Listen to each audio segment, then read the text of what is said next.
오늘 우리에게 주시는 말씀은 역대상 11장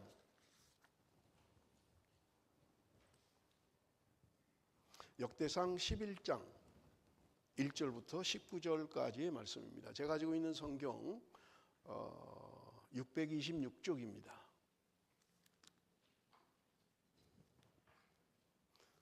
역대상 11장 1절부터 19절까지의 말씀, 우리 한 절씩 교독하겠습니다.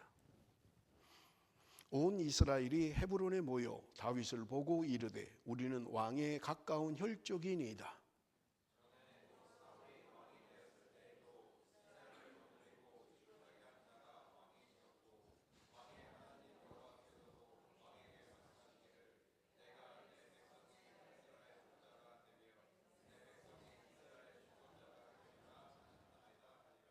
이에 이스라엘의 모든 장로가 헤브론에 있는 왕에게로 나아가니 헤브론에서 다윗이 그들과 여호와 앞에 언약을 맺으며 그들이 다윗에게 기름을 부어 이스라엘 왕으로 삼으니 여호와께서 사무엘을 통하여 전하신 말씀대로 되었더라.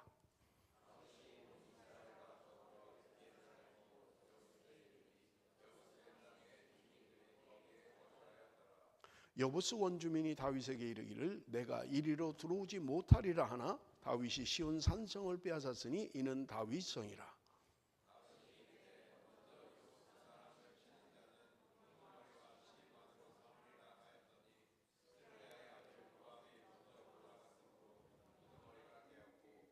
다윗이 그 산성에 살았으므로 무리가 다윗성이라 불렀으며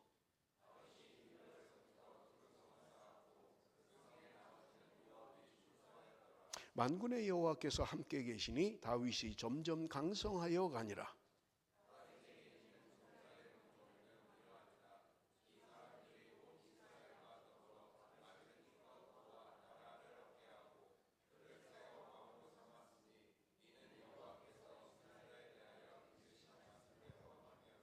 다윗에게 있는 용사의 수요가 이러하니라. 학몬 사람의 아들 야소부암은 30명의 우두머니라. 그가 창을 들어 한꺼번에 300명을 죽였고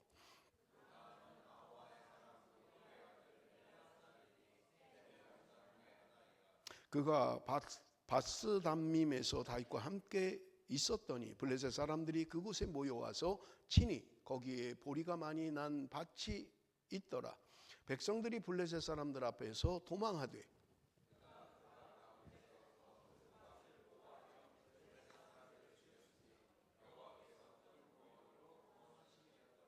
30 우두머리 중 3사람이 바위로 내려가서 아둘람 굴 다윗에게 이를 때 블레셋 군대가 르바임 골짜기에 진쳤더라.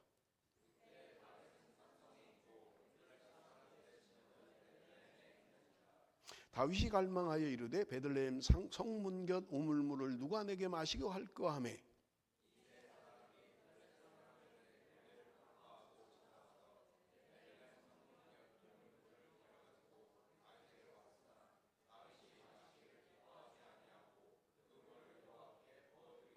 이르되 내 하나님이여 내가 결단코 이런 일을 하지 아니하리이다. 생명을 돌아보지 아니하고 갔던 이 사람들의 피를 어찌 마시리까 하고 그들이 자기 생명도 돌보지 아니하고 이것을 가져왔으므로 그것을 마시기를 원하지 아니하니라. 새 용사가 이런 일을 행하였더라. 아멘. 여러분 지난 주일부터 사실은 우리가 역대기 말씀을 묵상을 하고 있습니다. 그런데 오늘 역대기 말씀 본문이 오늘 우리가 읽은 본문이에요. 벌써 11장을 우리가 묵상해야 되는 그런 상황입니다. 지난주에 제가 빌립보서를 한 번 더 설교하는 바람에 우리 역대 설교를 하지 못했습니다. 여러분 역대기는 도대체 뭘까요?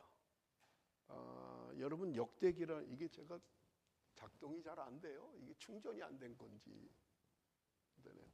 여러분 여기 뒤에를 보시면 아시겠습니다만은 역대기라는 말은 한문이에요. 진헬력 대신할 때 기록할 기 역대기라는 말입니다. 그래서 이걸 풀면 이런 말이에요. 지나온 시대의 기록이다. 지나온 시대의 기록이다. 그게 역대기라는 말의 의미를 가지고 있다. 여러분 역대기 첫 시간이기 때문에요. 역대기라는 말의 히브리 말은 그 당시의 사건들이라는 그런 의미를 가지고 있어요. 히브리어 성경은 그런 의미를 가지고 있고요. 70인역은 생략된 것들 또는 부록, 우리가 책을 보면 마지막에 부록 이렇게 돼 있잖아요. 그래서 70인역에는 그렇게 돼 있다는 거예요. 생략된 것들, 그 다음에 부록이라는 그런 의미를 가지고 있다라고 하는 거고요. 벌게이트 역이라는 게 있습니다. 성경 번역 가운데 벌게이트 역이라는 게 있는데요. 이 벌게이트 역이라는 말은 이런 말이에요. 거룩한 역사의 역대기 전서라는 그런 의미를 가지고 있어요. 왜 지금 뭐 알지도 못하는 번역을 자꾸 이야기하는가 싶지만 우리 영어 성경과 한글 성경이 벌게이트 역을 그대로 이름을 따온 거예요. 그래서 말씀을 드리는 거예요. 그래서 여러분 영어 성경에는 여러분 영어 성경을 보시면 알지만 역대기라는 말이 크로니클이라는 그런 영어 단어로 기록되어 있어요. 크로니클이라는 거예요. 그 말은 무슨 말이냐면 영어 성경도 벌게이트 역에 있는 단어를 그대로 따왔다는 거예요. 역대라는 그 의미를 그대로 영어에 사용했고요. 우리 한글 성경도 그대로 역대기로 번역하고 있는 것을 우리는 볼 수 있습니다. 그런데 여러분 원래 히브리 성경은요. 지금 오늘 우리가 읽은 역대상하 이렇게 구분되어 있지만 구분이 없었어요. 성경은 원래 그냥 하나였어요. 사무엘서, 열왕기서, 역대기서 이렇게 하나씩 한 권으로 되어 있었던 것을 이거를 1516년에 히브리 성경이 나눴어요. 그래서 역대상하, 열왕기상하, 사무엘상하 이렇게 나눴던 것입니다. 근데 특이한 것은요. 제가 히브리 성경을 갖고 있는데 1991년 독일에서 출판한 거예요. 그런데 특이한 게 뭐냐면 이 역대기서가 구약 성경 맨 끝에 있어요. 여러분 우리는 역대기서가 앞에 있잖아요. 그죠? 성경 순서를 하면 앞에 있는데 역대기서가 히브리 성경은 맨 뒤에 있다는 거예요. 맨 뒤에. 그래서 제가 가지고 있는 성경도 히브리 성경도 맨 뒤에 역대기가 있다라고 하는 것을 말씀하고 있습니다. 여러분 신명기 32장 7절에 보면 옛날을 기억하라 역대의 연대를 생각하라 라고 성경은 이야기합니다. 옛날을 기억해야 되는데 역대의 연대를 생각하라고 이야기해요. 여기 역대의 연대라고 하는 것이에요. 이 역대의 연대라고 하는 것은 신명기에서 말하는 것은 전 성경을 말하진 않아요. 왜냐하면 그때는 아직 안 써 있으니까요. 그 당시에 신명기가 기록될 당시의 성경은 모세오경이에요. 그러니까 여기서 신명기서에서 모세가 이야기하는 것은 역대의 연대를 생각하라라고 하는 것은 창조부터 지금 가나안 땅에 들어가기 직전, 가나안 땅에 들어가기 전까지의 역사를 그 당시에는 역대의 연대였다라고 하는 것을 이야기하고 있는 것입니다. 그러나 여러분 우리가 지금 역대기만 해도 이제 성경의 역사의 끝에 가 있는 거예요. 지금 그들이 제가 조금 이따 구체적으로 말씀을 드리도록 그렇게 하겠습니다. 왜냐하면 역대기는 바벨론 포로를 갔다 와서 기록한 거예요. 그러니까 이스라엘이 다 멸망하고 남유다 북이스라엘 다 멸망하고 포로까지 끌려갔다 와서 기록한 성경이 역대기서다. 여러분 그렇게 이해를 하시면 좋을 것 같고요. 역대기서 묵상을 하고 계신가요? 이번 주 우리 주일부터 사시는 역대기 묵상이었는데 여러분 매일 성경을 보면요. 참 읽기가 어렵습니다. 누가 누구를 낳고 누가 누구를 낳고 발음도 어렵고 이해도 안 되고 누가 누군지도 모르겠고 저도 그래서 새벽기도 인도할 때 다 못 읽었어요. 너무 많으니까요. 그래서 그냥 앞에만 뭐 9절, 10절 앞에만 읽고 그냥 설교하고 그랬어요. 그런데 중요한 내용이 기록되어 있어요. 역대기서의 중요한 건요. 1장부터 9장까지가 역대의 연대를 기록하고 있는 거예요. 그런데 1장에서 3장까지는 여러분 다윗 가문의 계보를 이야기하고 있습니다. 다윗 가문의 계보를 이야기해요. 그리고 4장부터 8장까지는 이스라엘의 12지파의 계보를 이야기하고 있습니다. 그러니까 얼마나 많겠어요. 여러분 그 사람들이 뭐 이스라엘의 12족보에 대한 후손들을 다 기록하려면 얼마나 많겠냐고요. 그리고 마지막 9장 한 장은 바벨론 포로에서 돌아온 세대의 기록이에요. 그러니까 9장은 바벨론 포로를 갔다 와서 돌아온 사람들의 명단인데, 여러분 사실은 바벨론 포로로 끌려간 사람이 학자들마다 조금씩 차이가 있지만 100만에서 200만이라고 이야기를 합니다. 그런데 돌아온 사람은 5만 명밖에 되지 않아요. 그러니까 거기 그냥 눌러 산 사람도 있는 거예요. 에스더, 느헤미야 이런 사람들이, 에스라 이런 사람들이 바벨론에 살다가 나중에 귀환한 사람도 있고 거기 그냥 사는 사람도 있었던 거예요. 그런데 여러분 9장에 중요한 게 뭐냐면, 그 9장에 가면 다른 데 나오지 않는, 사무엘 상하나 열왕기 상하에 나오지 않는 제사장들의 이름, 레위인들의 이름, 구체적으로는요 성전 문지기 이름도 나옵니다. 그런가 하면 찬양대에 대한 이야기도 나와요. 성가대에 대한 이야기도 나옵니다. 그러니까 여러분 역대상 9장에는 다른 성경에 없는 중요한 것을 우리에게 이야기해 주고 있다라고 하는 것을 알 수 있는 것입니다. 왜 역대기 9장에 제사장, 레위인, 찬송하는 사람들, 이런 사람들의 이름을 기록하고 있느냐 하는 거예요. 왜냐면요 역대기는 말씀드렸잖아요, 포로 귀환 후에 기록된 거예요. 그러다 보니까 어떻게 다시 우리가 신정 국가를 만들 것이냐, 어떻게 이스라엘을 회복할 것이냐에 대한 관점을 가지고 있는 거예요. 그러다 보니까 제사장들, 레위인들, 하다못해 성전에서 일하는 사람들까지 이름이 기록되어져 있는 것을 우리는 볼 수 있습니다. 자, 오늘 우리가 읽은 11장부터 역대상 36장 끝까지 무엇에 대한 이야기냐면 다윗의 가문에 대한 이야기를 하고 있는 거예요. 다윗에 대한 이야기를 하고 있어요. 여러분 왜 이렇게 성경이 누군가에 대해서 많이 할애를 하고 있을까요? 그만큼 중요하기 때문에 그런 거예요. 다윗의 가문이 그들에게 중요하기 때문에 지금 이 11장부터 36장까지 적어도 25장, 25장을 다윗의 가문에 대해서 할애하고 있는 것은 이스라엘 민족에게 있어서 다윗이라고 하는 사람이 얼마나 중요한가를 이야기해 주고 있는 것을 우리는 볼 수 있습니다. 그들이 바벨론 포로에 돌아와서 나라를 재건해야 할 때 그들의 생각은 다윗의 나라를 생각했던 거예요. 다윗의 나라를. 여러분 이스라엘 백성들이 다윗을 얼마나 중요하게 여깁니까?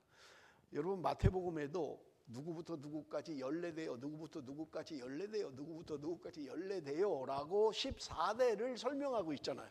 그런데 그 순서를 보면 빠진 사람도 있어요. 그 왕들의 이름이 빠진 사람도 있다고. 그러니까 14대가 안 맞는 거예요. 그런데 그들은 14에 전부 다 맞춘 거예요. 왜냐하면 다윗의 이름이 14이기 때문에 그래요. 여러분 지난번에 말씀드렸죠. 이스라엘 백성들은 이스라엘의 히브리 철자가 숫자도 해당합니다. 그러니까 이름을 가지고 그 숫자를 이야기할 수 있는 거예요. 여러분 우리가 얼마 전에 한국에도 666 이래가지고 난리가 났잖아요. 666이 도대체 뭐냐? 그걸 이름을 댈 수 있는 거예요. 666이 하면. 그런데 그거를 대조해 보니까 어떤 사람이 컴퓨터가 666이다. 그렇게 한 거예요. 그러니까 앞으로 적그리스도는 컴퓨터가 될 것이다 라고 이야기하는 거예요. 그런데 네로라고 이름한 사람이 이름을 갖다 대니까 666이에요. 그러니까 또 누구는 네로가 666이다. 새로운 네로가 탄생할 것이다. 이런 또 이야기가 있는. 그래서 여러분 알파벳, 히브리어 알파벳 숫자가 중요한데 다윗이란 이름의 숫자를, 철자를 따라서 숫자를 계산하니까 14가 나오더라는 거예요. 그러니까 이스라엘 사람들이 14를 좋아하는 거예요. 한국인은 무슨 숫자를 좋아합니까? 한국인은 어떤 숫자를 좋아해요? 럭키 세븐 이런 거 좋아하잖아요. 그죠? 중국 사람들은 뭘 좋아해요? 어떤 숫자를? 8 숫자를 좋아해요. 8. 굉장히. 그런데 또 저주의 숫자가 있잖아요. 미국 사람들은 13이라는 숫자를 굉장히 싫어합니다. 저주의 숫자라는 거예요. 우리도 제가 어느 아파트를 가보니까 엘리베이터를 탔는데 1, 2, 3 그다음에 4가 아니고 F 이렇게 해놓은 거예요. 그만큼 싫어하는 거예요. 죽을 사자다. 그래서 그 사실은 죽을 사자가 아닌데 숫자일 뿐인데 어쨌든 싫은 거예요. 죽을 사자가 싫은 거예요. 여러분. 근데 중국 사람들은 8자를 굉장히 중요하게 여긴다는 거예요. 일부 예배 때 내가 이 얘기를 했더니 어떤 분이 그래요. 진짜 좋아하는 건 팔자를 눕혀놓은 걸 좋아한다는 거예요. 팔자가 늘어졌다는 거예요. 이해가 되세요? 팔자가 늘어졌다. 팔자를 눕혀놓으니까 팔자가 늘어진 거라는 거예요. 그래서 그렇게 좋아한다는 거예요. 전에 우리 교회에 있던 이지훈, 지금은 강도사인데 그 양반이요 88년 8월 8일생이에요. 그 사람은 중국 여자한테 장가가면 결혼했지 좀. 죄송합니다. 결혼한 걸 잊었네. 중국 여자들이 들으면 아주 그냥 막 생년월일 자체가 8888이니까 행운의 숫자. 제가 오늘 뭐 이렇게 보니까요 중국 사람이요 전화번호를 어떻게 그렇게 했는지 모르는데 0888-8888 이렇게 했는데요 몇 억에 팔렸다는 거예요. 그게 그 번호가 그만큼 중국 사람들이 팔을 좋아한다는 거예요. 이스라엘 사람들이 좋아하는 숫자는 뭐라고요? 14를 좋아한다는 거예요. 왜냐하면 다윗이 14이기 때문에 그래요. 여러분 그 다윗에 대한 이야기를 지금 11장부터 36장까지 다윗에 대한 이야기를 하고 있는 것을 우리는 볼 수 있는 것입니다. 그런데 여러분 왜 이렇게 성경이 다윗에 대한 이야기를 이렇게 중요하게 생각하는 걸까요? 여러분 성경을 보면 역대기의 특징이 있습니다. 지금은 서론을 이야기하고 있는 거예요. 사무엘상하, 열왕기상하 왕들에 대한 이야기잖아요. 그런데 역대기도 왕들에 대한 이야기예요. 그런데 역대기와 사무엘상하, 열왕기상하와 차이가 있어요. 아주 중요한 차이가 있습니다. 뭐냐면 다윗이 범죄하잖아요. 그죠? 우리아의 아내를 강간하잖아요. 처음 듣는 얘기세요 지금? 아시죠? 그런데 그 기록이 역대기엔 없어요. 역대기에는 다윗 왕이 범죄했다는 소리가 없어요. 여러분 역대기를 보세요. 그 다윗의 범죄가 나오는지 안 나와요.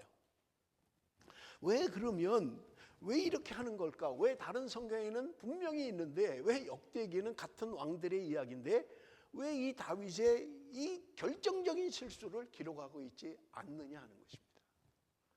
여러분 역대기의 또 하나의 특징은 뭐냐면 사무엘상하, 열왕기상에는 남유다, 북이스라엘 왕들 39명의 왕의 이름이 다 나와요.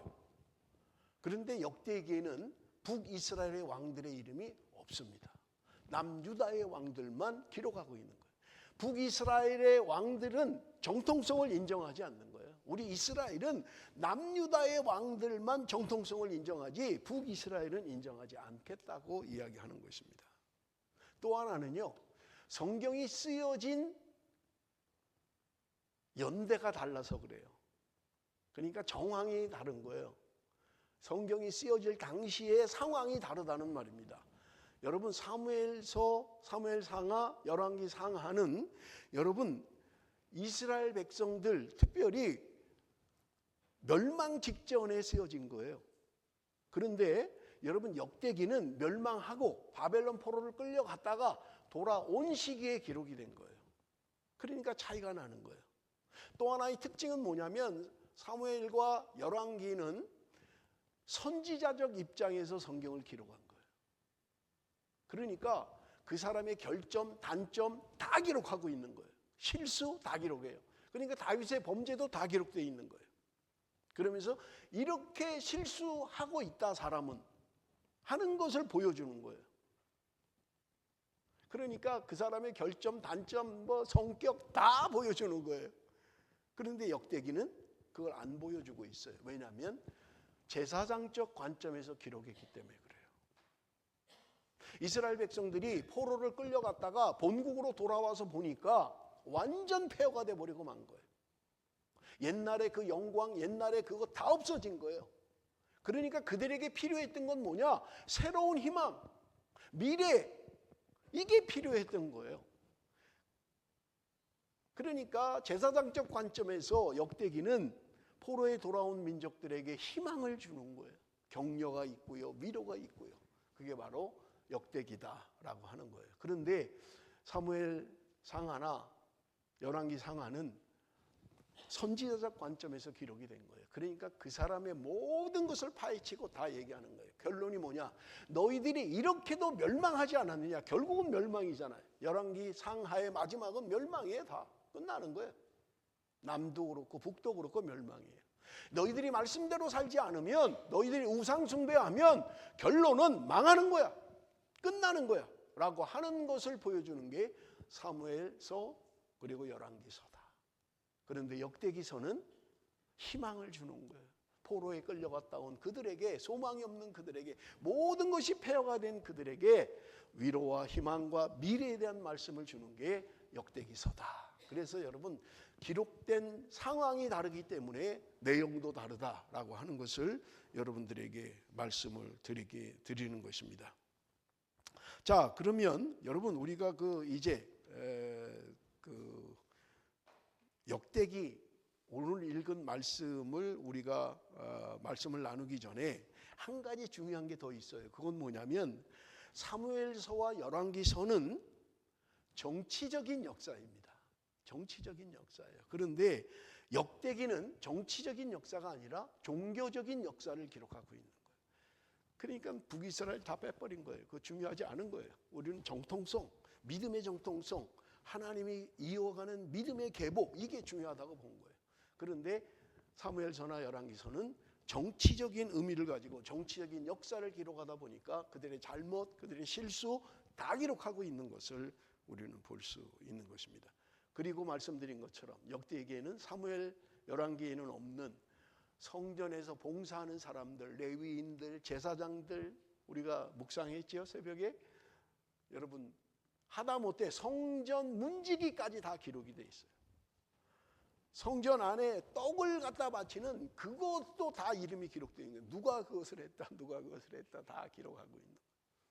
왜냐하면 그들에게 중요한 건 폐허가 된 민족의 새로운 복원이 필요한데, 그것은 신앙의 복원, 믿음의 복원, 그것이 필요했기 때문에 역대기는 그것을 기록하고 있다라고 하는 것입니다. 자, 이 정도 서론을 하고요. 이제 서론했습니다. 이제 11장 우리가 함께 나눌 텐데 1절, 2절 우리 한번 같이 읽어봅니다. 여러분, 역대상 11장 1절, 2절 다 같이 읽습니다. 시작.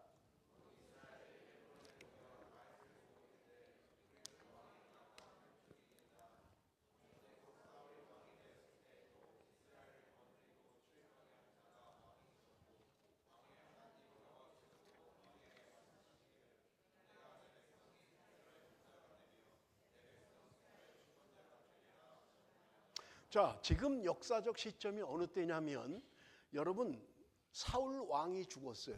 이스라엘의 통일 왕국의 제1대 왕인 사울 왕이 죽었습니다. 그리고 다윗이 이제 새로운 왕으로 등극을 하는 거예요. 그런데 여러분, 우리가 아는 것처럼 남과 북이 같이 공존을 할 때 사울도 왕으로 있고 다윗도 왕으로 있을 때가 있었어요. 그게 뭐냐면 7년 6개월에 헤브론에 다윗이 왕으로 즉위한 때예요. 그래서 이 7년 6개월은 다윗이 왕이었지만 지금 사울 왕이 또 이스라엘을 다스리고 있는 거예요. 그러니까 왕이 둘인 거예요. 그런데 지금 7년 6개월 동안 헤브론에서 통치하다가 이제 사울이 죽은 거예요. 그러니까 사울 쪽에 있는 지도자들이 다윗에게 와서, 헤브론으로 와서 당신과 우리는 한 혈족입니다. 그리고 사무엘이 선지자가 당신에게 말하지 않았습니까? 우리의 목자가 되라고 말하지 않았습니까? 그것을 지금 이야기하고 있는 거예요. 그러니까 지금 이제 사울 왕이 죽고 나서 두 나라가 사실은 이제 하나가 돼버린 거예요. 하나의 이스라엘이 된 거예요. 그러면서 다윗이 생각한 것은 예루살렘으로 도읍하기를 원했던 거예요. 내가 이제 예루살렘으로 돌아가서 내가 나라를 새롭게 하겠다 하는 마음을 그는 가지고 있었던 것입니다. 자, 3절 우리 한번 좀 읽어봅니다. 3절 다 같이 시작.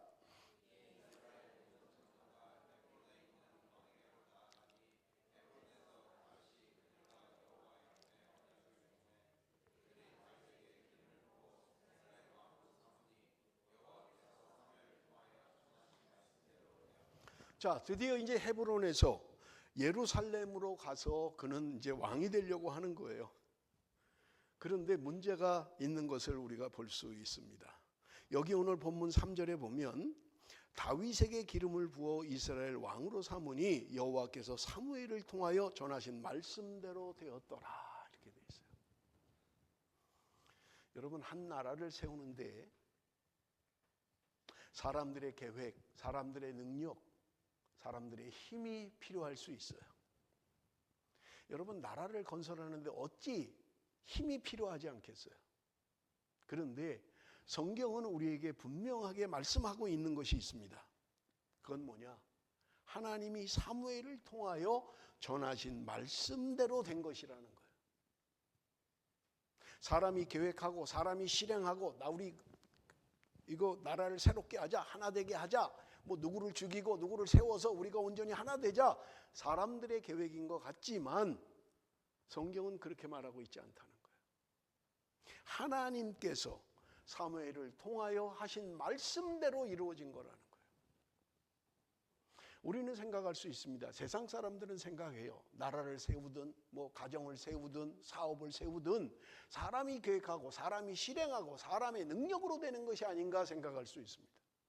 그런데 오늘 성경은 우리에게 말씀하고 있는 거예요. 하나님이 하신 거라는 거예요. 하나님의 계획대로 된 것이라는 말입니다. 여러분, 우리가 이 말씀을 통해서 우리가 깨달아야 할 말씀이 무엇입니까? 여러분, 우리는 뭔가 내가 한다고 생각을 해요. 내가 이룬다고 자꾸 생각해요. 나의 열정이 이루고 나의 힘이 이루고 나의 능력이 이룬다고 생각합니다. 그러나 여러분, 살아보면 나이가 들면 대부분 고백이 비슷해요. 내 뜻대로 되지 않더라는 거예요. 내 생각대로 내 인생이 마음대로 되지 않더라는 거예요. 여러분, 이것을 빨리 깨닫는 사람은 은혜입니다.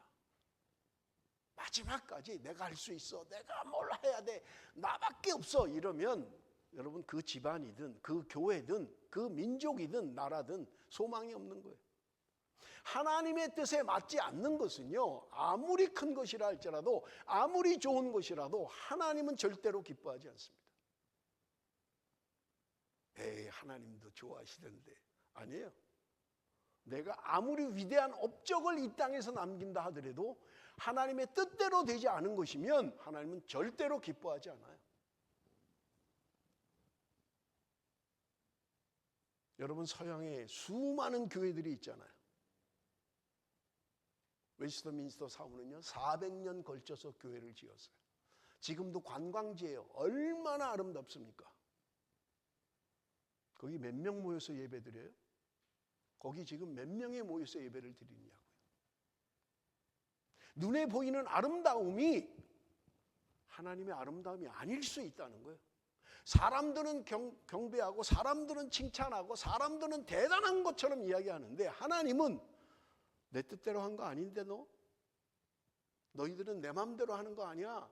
니네 맘대로 한 거지 라고 한다면 그것은 아무것도 아닌 게 돼버리고 만다는 거예요.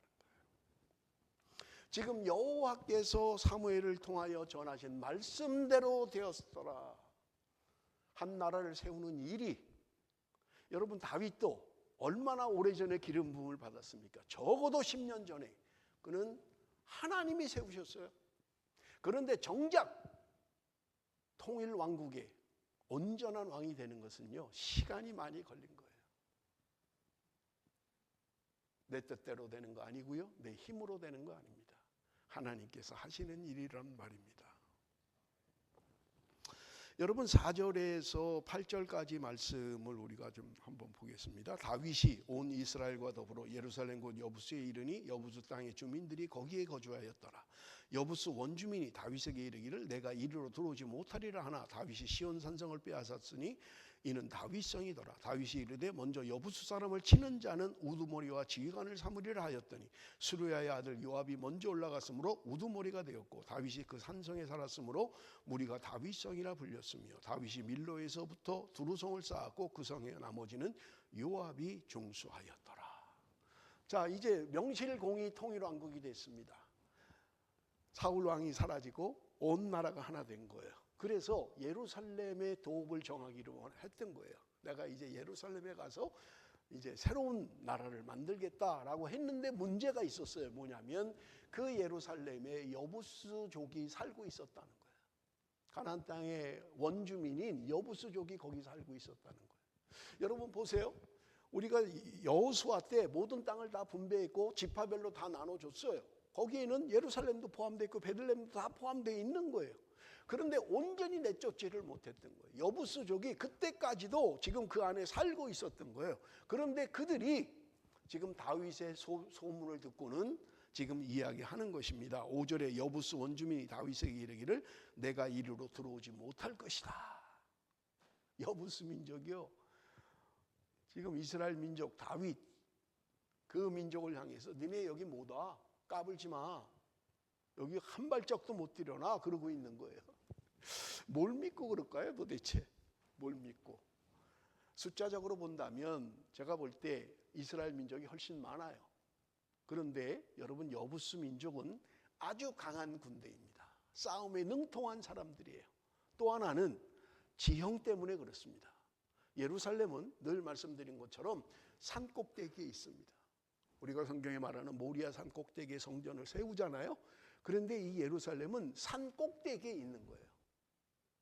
그러니까 공격하기가 쉽지 않은 거예요. 여러분 밑에서 위로 공격하는 건 쉽지 않아요. 위에서 밑으로 공격하는 건 쉽죠. 돌을 던진다든지 뭐 총을 쏜다든지 위에서 하면 쉬운데 올라가는 건 쉽지 않은 거예요. 그러니까 여부스 민족이 교만한 거예요. 너네들은 여기 못 공격해. 여기 못 와. 까불지 마. 한 발짝도 누구든지 못 들여놔. 가까이 못 오면 다 죽일 거야. 아마 그랬을 거예요. 그러니까 여부스족이 큰 소리를 쳤던 것입니다. 그런데 성경을 보면 그 성을 물리쳤다는 거예요. 6절에 다윗이 이르되 먼저 여부스 사람을 치는 자는 우두머리와 지휘관으로 삼으리라. 그래서 요압 장군이 지도자가 되는 것을 우리는 볼 수 있는 것입니다. 그리고 사람들이 이야기하기를 그 성을 다윗성이라고 불렀다는 거예요. 예루살렘에 안치된 그곳 거기를 다윗성으로 이름을 불렀다고 이야기하고 있는 것을 우리는 볼 수 있습니다. 사람의 눈으로는 전쟁이 쉽지 않아요. 이기기가 쉽지 않습니다. 그럼에도 불구하고 하나님이 함께 하실 때 이 전쟁은 승리케 하셨다는 것을 여러분 우리는 기억해야만 합니다. 내가 가지고 있는 능력, 내가 가지고 있는 힘이 승리케 한 것이 아니라 하나님이 함께 하시는 자가 이기는 거예요. 하나님이 함께 할 때 전쟁에 승리케 되는 거예요. 이스라엘 민족이 승리했던 것은 우리가 성경을 수없이 보아왔지만 다윗 왕이 그렇게 수많은 전쟁에 승리했지만 자기의 힘, 자기의 능력을 과시했던 게 아니에요. 그래서 하나님이 인구조사를 하지 못하게 했던 거예요. 우리가 도대체 병력이 몇 명이냐, 전쟁에 나갈 만한 사람이 몇 명이냐 하는 거 계산하지 말라는 거예요. 하나님이 함께 하시면 승리했고 하나님이 함께 하지 못하면 작은 전쟁에도 실패했던 것을 우리는 성경을 통해서 볼 수 있는 것입니다. 그렇다면 오늘 우리의 인생도 마찬가지예요. 하나님이 함께 하시면 승리케 하시는 거예요. 하나님이 함께 하시면 잘되게 하시는 거예요. 그런데 하나님과 함께 하지 않으면 내 생각 내 뜻대로 행한다면 멸망할 수밖에 없다고 성경은 우리에게 말씀하고 있는 것을 볼 수 있습니다. 9절 우리 한번 다 같이 읽어봅니다. 9절 말씀 다 같이 읽습니다. 시작.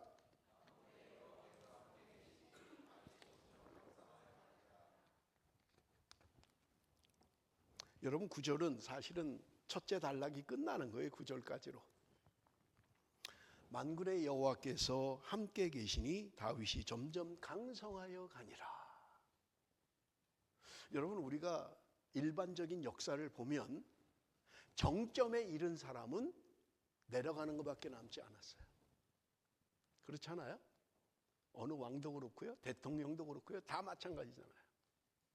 제가 우리 한국 대통령들도 보면 대통령 취임할 그때는요.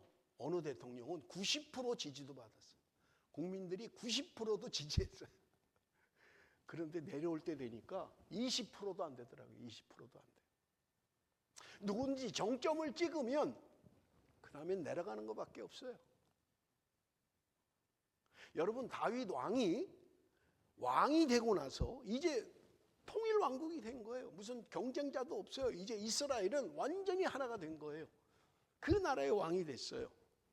그런데 성경은 이야기하고 있는 거예요. 하나님이 함께 계심으로 말미암아 다윗이 점점 강성하여 가니라. 왕이 됐는데도 점점 더 강성해졌다고 성경은 말씀하고 있는 것을 우리는 볼 수 있는 것입니다. 여러분 여러 가지로 이야기할 수 있어요. 다윗이 시대를 잘 탔어. 다윗이 사람을 잘 만났어. 다윗은 상황이 좋았어. 뭐 그렇게 이야기할 수 있을 거예요. 그런데 여러분 기억하십시오. 하나님이 함께 하심으로 강해졌다고 성경은 말씀하고 있는 것입니다. 다윗은 성경에 그는 고백합니다. 하나님의 은혜였다라고 고백합니다. 살아계신 하나님의 은혜 때문에 내가 그런 왕의 지위를, 나라가 강성해지는 그런 은혜를 누렸다고 고백하고 있는 것을 우리가 볼 수 있어요. 사무엘하 23장 5절에 그는 그렇게 고백하고 있는 거예요. 자신이 노년에 이르러서 하나님의 은혜로 말미암아 내가 강성할 수 있었습니다라고 고백하고 있는 거예요. 사랑하는 성도 여러분, 내가 이 땅에서 생을 마감하는 그날 하나님이 나와 함께 하셨습니다. 하나님이 나와 함께 하셨기에 내가 오늘까지 이렇게 생존하고 있습니다 라고 고백하셔야 된다는 거예요. 그렇다면 여러분 언제까지 내 힘으로 사시겠습니까? 언제까지 내 지혜, 내 능력, 내 힘을 의지하며 살겠습니까? 이것을 빨리 깨닫는 사람이 은혜예요. 하나님의 은혜가 여기까지 오게 했다는 것을 빨리 깨닫는 사람이 은혜라는 말입니다. 맞아, 하나님의 은혜지 라고 고백할 수 있어야 된다는 거예요. 근데 이게 젊을 때 잘 안 돼요. 젊을 때는 참 교만하기가 쉬워요. 내가 한 것 같고, 내 능력이 한 것 같고, 내 지혜가 한 것 같고, 내 학벌, 내 기술, 내 능력, 이거 자꾸 의지하는 거예요. 여러분 기억하십시오. 하나님의 은혜라는 것을 빨리 깨닫는 사람이 정말 은혜자인 것을 여러분 우리는 볼 수 있습니다. 자, 14절에서 14절 우리 한번 봅니다. 좀 다른 단락을 지금 이야기하고 있는데요. 10절에서 14절 조금 깁니다만은 우리 한 목소리로 한번 읽어봅니다. 다 같이 읽도록 하겠습니다. 시작.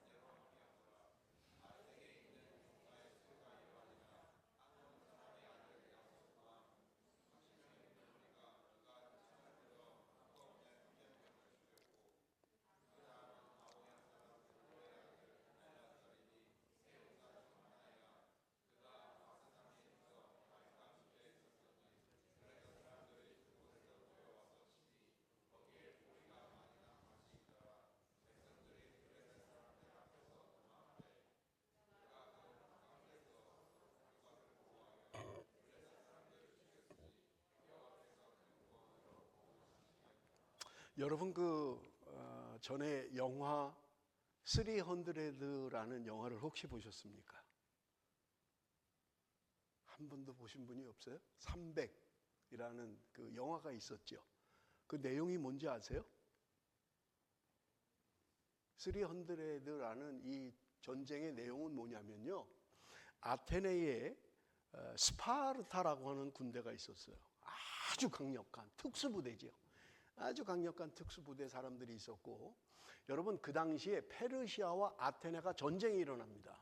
그런데 이 페르시아는요, 제가 설교하면서도 말씀을 드렸잖아요. 바벨론 제국을 무너뜨린 제국이 페르시아 제국입니다.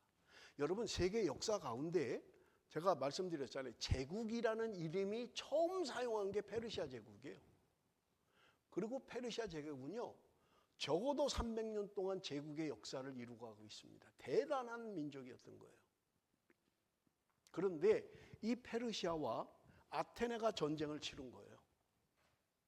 그런데 300이라는 용사의 내용이 뭐냐면요, 페르시아 군이 몇십만이 밀고 들어오는 거예요. 그런데 이 300명의 지금 스파르타 군하고 이렇게 맞짱 뜬 게 아니고요. 죄송합니다. 속된 말을 써서 이 싸움이 붙은 거예요. 그런데 여러분 그 세계 역사를 좋아하시는 분들은 살라미스 해전이라는 걸 기억하실 거예요.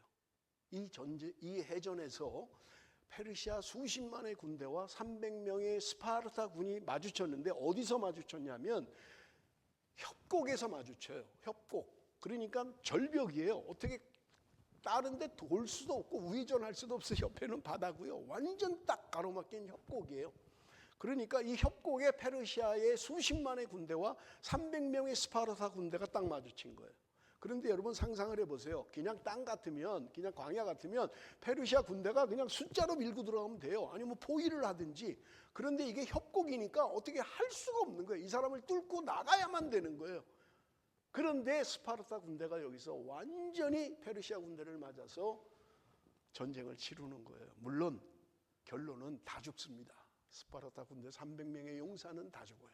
그런데 중요한 게 이 스파르타 군대가 300명이 페르시아 군대를 막아서서 지연시켜버린 거예요. 오는 것을 지연시킨 거예요. 침공하는 걸 지연시킨 거예요. 이때 아테네 군대가 재정비를 하고 다시 전쟁을 치러서 승리하게 되는 내용이에요.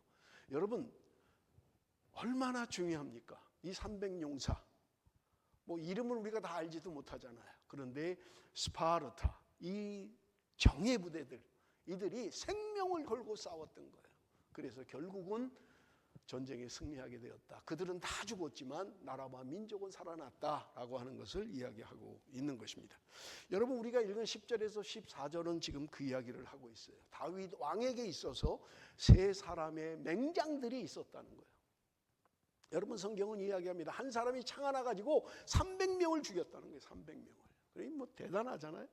어떤 사람은 블레셋 군대가 쳐들어오는데 놀래가지고 백성들이 다 도망가 버린 거예요. 그런데 이 사람 혼자, 여러분 우리가 여기 성경을 보면 지금 보리밭이 있었는데 보리밭 가운데 혼자 딱 막아선 거예요. 이 사람이 블레셋 군대를. 그리고 그들을 무찌르고 다윗을 구한 내용을 이야기하고 있는 것입니다. 물론 뭐 다 나오지 않아요. 3명이라 그랬는데 삼마라는 사람은 성경에 이름만 있고 뭐 구체적인 내용은 빠져 있습니다. 이 세 사람이 한 명은 창을 가지고 300명을 죽였고요. 한 사람은 쳐들어오는 적을 지금 밭에서 혼자 딱 버티고 다윗을 구했다는 이야기를 하고 있는 거예요.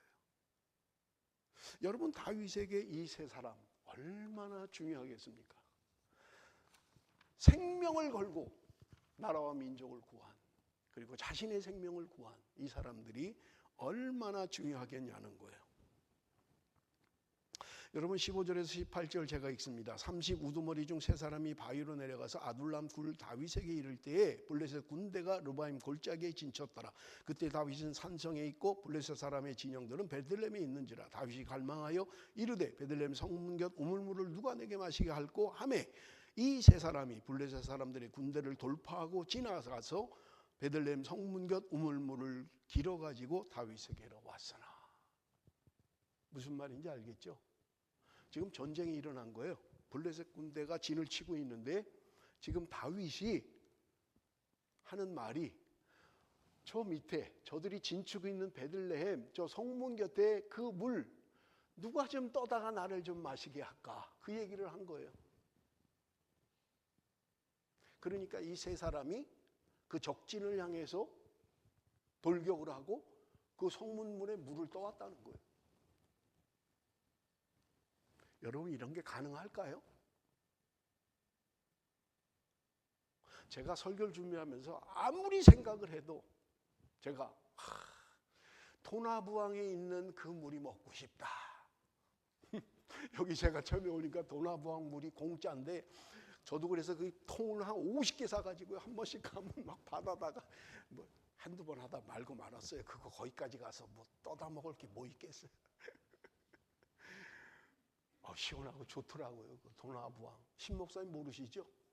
한번 가보세요. 도나부항의 물이 약수예요, 약수. 물론 카운슬에서는 먹지 말라고 이러고 있어요. 검증 안 됐다고 먹지 말라고 이러고. 왜 지금 다윗이 이런 이야기를 할까요? 왜 베들레헴의 성문 곁에 물을 먹고 싶다라고 할까요? 여러분 다윗은 고향이 베들레헴이에요. 그러니 지금 블레셋과 전쟁이 치러지고 있는 거예요. 그런데 내 앞에 코앞에 내가 살던 고향, 내가 어릴 때 그 성문 곁에서 먹었던 그 약수물, 그거 참 시원하고 좋았는데 그걸 기억했는지 모르겠어요. 제가 만약에 도나방에 물을 누가 좀 떠다 줄까 그러면 미친놈, 지가 떠다 먹으면 되지. 그러지 않겠어요? 그런데 이 세 용사가 적진이 둘러져 있는 그곳으로 향하여 돌진했다는 거예요. 우리는 생각할 수 있어요. 왜 이렇게 무모한 짓을 해? 아니 그 물이 뭐라고? 그 생명을 걸고 가? 다윗도 그렇지. 아니 그 쓸데없는 소리 해가지고 왜 병사들을 그렇게 죽음에 몰아넣는 거야? 할 수 있을 거예요. 그렇잖아요. 그런데 그들은 무슨 생각으로 그 적진을 향해서 돌진했을까요? 뇌가 없는 걸까요? 생각이 없는 걸까요? 우리의 왕 다윗이 명령하면 내가 죽어도 갑니다. 무엇을 우리에게 말해주는 걸까요? 이 성경의 기록은 오늘 저와 여러분에게 무엇을 하라고요? 어떻게 하라고요?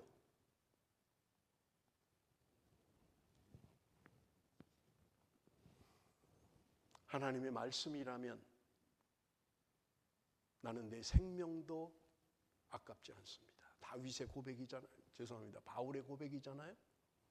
내가 하나님이 주신 사명을 마치기를 원하는 것은 나는 내 생명도 조금도 귀하게 여기지 않는다. 생명보다 귀한 것이 있었기에, 내가 살고 죽는 것보다 귀한 것이 있었기에 모든 사람이 무모하다고 생각할 그 짓을 하고 있는 거예요.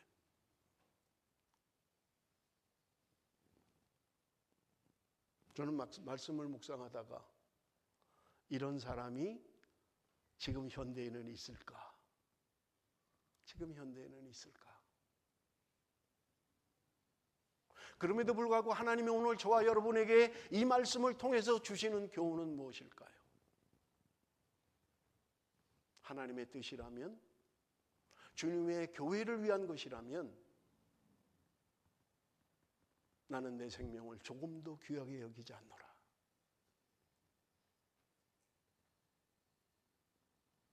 그럴 마음이 있으신가요? 죄송합니다. 저는 한국에서 전도사를 할 때 교회가 성전 건축으로 굉장히 어려움을 겪었어요.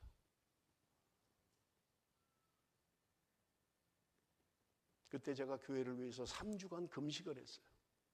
아니 내가 담임 목사도 아닌데 사실은 제일 쫄병 전도사인데, 대학원 다니는 제일 쫄병 전도사인데 3주간 금식을 하면서 제가 우리 집사람한테 그랬어요. 여보, 내 눈을 하나 빼서 팔아서 성전이 지어진다면 난 내 눈 하나를 빼겠다고 그랬어요. 저는 그때를 잊지 못합니다. 우리 집사람이 울면서 반대를 했어요. 왜냐하면 제가 한다 그러면 하거든요. 제발 하지 말라. 결국은 안 팔았어요. 그러니까 두 눈이 다 있잖아요 지금. 한 눈 뺐으면 애꾸대가지고 이러고 설교하고 있을 건데. 하나님이 오늘 저와 여러분을 향해서 내가 생각하고 있는 가치, 내가 바라는 그 소망보다 더 귀한 것, 하나님이 나에게 주신 사명, 하나님이 내게 주신 직분, 어떤 것과도 바꿀 수 없는, 그래서 내 생명 다하더라도, 내 재산을 다한다 할지라도, 내가 모든 것을 다 바친다 할지라도 나는 이 사명을 이루기를 원합니다. 하나님 뜻대로 살기를 원합니다. 주의 몸된 교회를 위해서라면 내 모든 것을 들여서도 할 수 있습니다.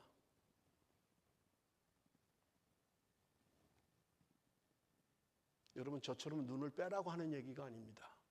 눈 빼도 안 됩니다. 죄송해요. 눈 빼도 안 돼요. 여러분, 그런 마음이 우리 안에 있느냐 하는 것입니다. 그렇다면 여러분 자신을 돌아보십시오. 작은 거 하나도 말씀에 순종하지 못하고 말씀대로 하지 못하고 사람의 눈치를 봐야 되고 사람의 상황을 살펴야 되고 여러분 우리가 하나님의 말씀 앞에 하나님이 기뻐하시는 일에 나는 얼마나 희생하고 얼마나 헌신하고 적진을 향하여 달려갔던 그 세 사람, 이런 사람이 있기 때문에 귀감이 되는 거예요. 여러분 교회가 그렇지 않나요?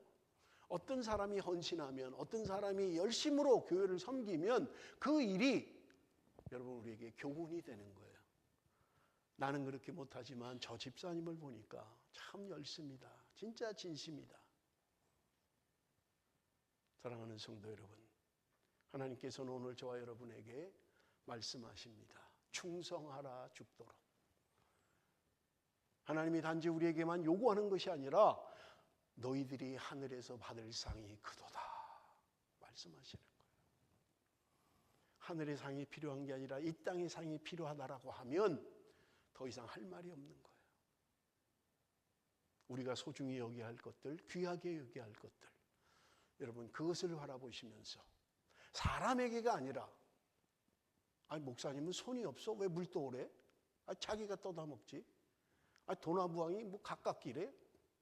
1시간은 가야 되는데 라고 한다면 할 말은 없습니다. 그렇게 요구하지도 않을 거예요.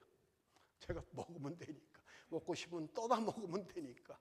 그러나 여러분 우리가 주님 앞에, 하나님 앞에, 말씀 앞에 여러분 내가 얼마나 두렵고 떨림으로 이루려고 노력하고 있느냐 하는